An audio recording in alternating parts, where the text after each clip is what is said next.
we be more afraid of the dead or of the living? When I was in my 4th year in college, I realized that both the living and the dead can be just as scary as the other. My name is Denise, and I want to share with you an experience I had that scared the living bejesus out of me. Before we continue with my story, though, like this video and subscribe. I have lived in the university dormitory ever since I was a freshman. I actually preferred living there because it was just inside the campus and rent was like way cheaper compared to other apartments. The downside, though, is I had to share a room with 3 other girls. On my 4th year in college, I was transferred in a room located in the wing of the dormitory that faced the garden. I was thrilled because the view was really spectacular.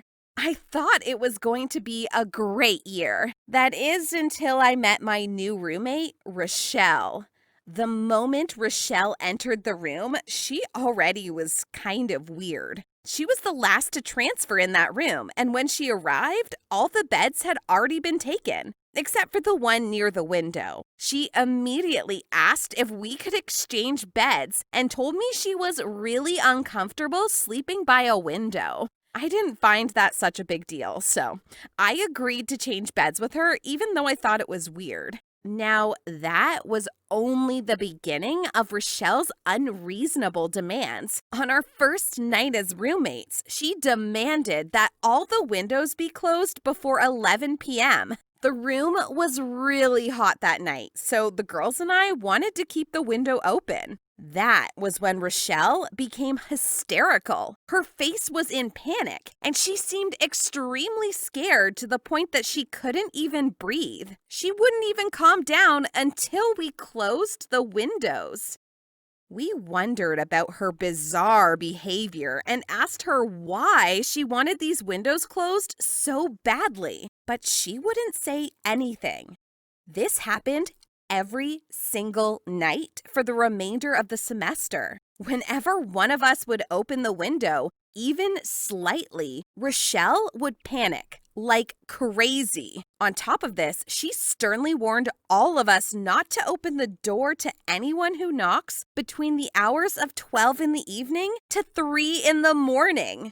She even insisted that we keep the lights on for the entire night. When we asked her why, she wouldn't give up a single explanation. On top of that, she started putting these paper charms on the windows, the door, and the walls. They were all over the room. She wouldn't even let us touch the charms.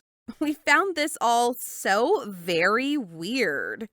Especially because Rochelle would behave normal in the morning, but at night, she became a completely different person. Her panic attacks and hysteria at night worried me and our other roommates. We thought that she might be suffering from some sort of mental disorder, and honestly, it scared us.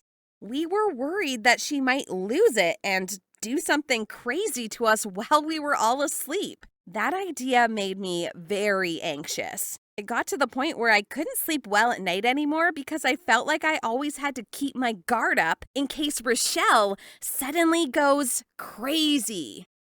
I hated being in the same room as her. Then, one night, it happened. It was about 12:30 in the evening. It was really hot. I was sweating profusely and I couldn't sleep well. I could see that my other roommates were having the same discomfort. So I looked at Rochelle, and she was covering herself up with a blanket despite how hot it was. She must be dying under those covers in this heat, I thought. The heat was way more than I could bear. I just couldn't take it anymore, so I pulled open one of those jealousy windows. The cool air blowing in the room felt really good. Finally, I can go back to sleep. And I was about to when...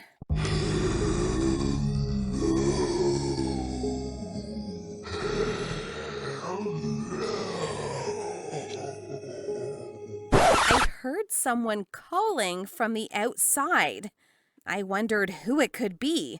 I peeked outside and I saw the pale white face of a woman. Blood was dripping from her forehead. She was floating right outside the window. The hairs at the back of my neck stood. I was petrified at the sight and I trembled in fear. I didn't believe in ghosts and I haven't seen one before now, but what I was seeing was definitely a white ghost lady of some sorts. She stared back at me, and when our eyes met, her lips twitched into an ominous grin. She knew I could see her. I screamed and scrambled backwards, waking all of my roommates. My other roommates comforted me and asked me what happened, but Rochelle just froze on her bed.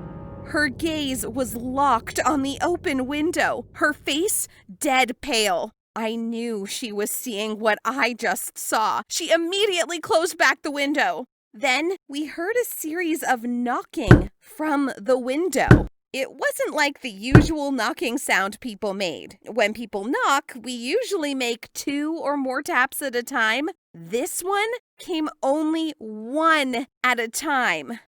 Knock. Knock! Knock! We all heard it. Don't open the windows or the door, or you'll be inviting it in, Rochelle said in a shivering voice. Seeing how scared the two of us were, our other 2 roommates began to worry. Then we heard sniffing and sobbing from outside. Those weird sounds continued until 3 in the morning. We covered our ears and huddled together in fright. The next morning, Rochelle explained everything to us. She told us that the first time she stepped in the room, she could feel the presence of an evil spirit lurking outside the window. So that's why she was so crazy about keeping the windows closed. She knew that once the ghost knows a person can see it, it would attach itself to that person. And those charms she placed all over the room was just to keep the ghost out. That was my scary experience. What is yours? Share it with us in the comments section below. If you enjoyed this story, share this to your friends and let's get this video to 1,000 likes. And don't forget to watch our other Nutty stories.